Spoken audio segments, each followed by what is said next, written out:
I'll never forget the day I realized my wife Jenna was cheating on me. It felt like the floor dropped out from under my feet, leaving me suspended in raw disbelief. We'd been married for almost a decade, and for all that time, I believed we were partners, working toward the same future. She was the outgoing one with the big ideas, the kind of woman who could walk into any room and command attention. I was more reserved, content to pour my energy into our home, our finances, and our dreams of success.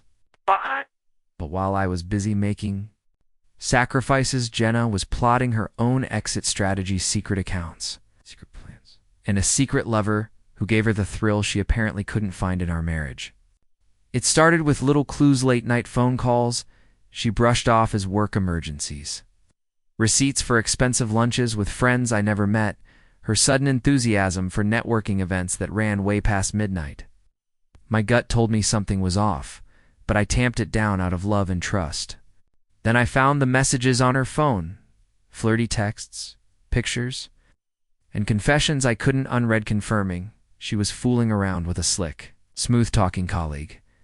I felt a storm of emotions course through me that night: heartbreak, anger, and the cold determination to show her exactly who she'd betrayed. So I played along, letting her believe I was clueless, that I was just the dull, loyal husband she took for granted. Meanwhile, I gathered every scrap of evidence: their dinner dates, the money she siphoned from our joint business account, the times she used my car to meet him at hotels, the bank records tying her to an account I never even knew existed. And here's the kicker: much of what she thought was ours was really in my name, thanks to the way we'd originally structured our finances for tax benefits. She assumed that if she left me for her new man, she could walk away with half of everything She had no idea I was about to pull the rug out from under her. I waited for the perfect moment to drop the bomb an evening we'd scheduled to meet with a realtor about a commercial property we planned to invest in. Jenna showed up with that smug smile of hers, probably imagining how she'd lock in another asset before running off with her lover. Little did she know, I'd already canceled the deal behind her back. As we sat in the office, I slid a folder across the table that contained screenshots of her texts, photos of her sneaking around, and receipts for stolen business funds.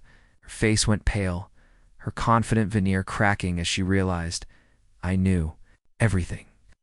Then, in the calmest voice I could muster, I explained that I'd already restructured our finances, closed the joint accounts she'd been siphoning, and left her with essentially nothing. I told her if she tried to fight me on it, I'd expose everything to her employer, her precious circle of professional friends, and the rest of the world if I had to. The realtor stared in awkward shock, and Jenna just sat there, speechless, tears welling up in her eyes. But I didn't feel pity, not after the lies she told me, not after how she used my support and hard work to fund her secret lifestyle. Left her in that office, collapsed against a desk, realizing that everything she'd built atop my efforts was about to crumble at her feet. Over the next few days, I methodically dismantled the life she'd grown so proud of. I took back control of our business, informed my lawyer of the fraud she committed by forging my signature on loan documents, and told our closest friends and family the truth of why our marriage was imploding. Some of them were horrified, others skeptical till they saw the evidence. Her lover? He bailed the moment the money dried up, and Jenna was left with no safety net, no sympathy, and no illusions about who truly held the power all along. She tried calling me, sending tearful voicemails, begging me not to go through with the legal action that would strip her of every remaining asset. But I never wavered. I wanted her to watch it all go up in smoke: the dream house we once planned, to buy the business accounts she'd counted on, the social connections she thought were guaranteed. Every key she once had became useless. Every friend she bragged to now saw her for the schemer she was. The day the final paperwork went through, I let her stand in the driveway of what used to be our house, staring at the moving truck carrying away her possessions to a storage unit she couldn't afford. I was calm, numb in a way, as she sobbed that she'd made a mistake. There was no satisfaction in her tears, only a quiet sense of release for me, because she needed to understand that betraying my trust, stealing my hard-earned money, and mocking my devotion had consequences. She expected an emotional meltdown, or a meek acceptance, but she got neither. She got a cold, calculated revenge that left her with nothing but the clothes on her back and the shame of what she did. Some might say I went too far. But they didn't live the nights I spent working overtime while she laid plans to flee with my sweat and blood.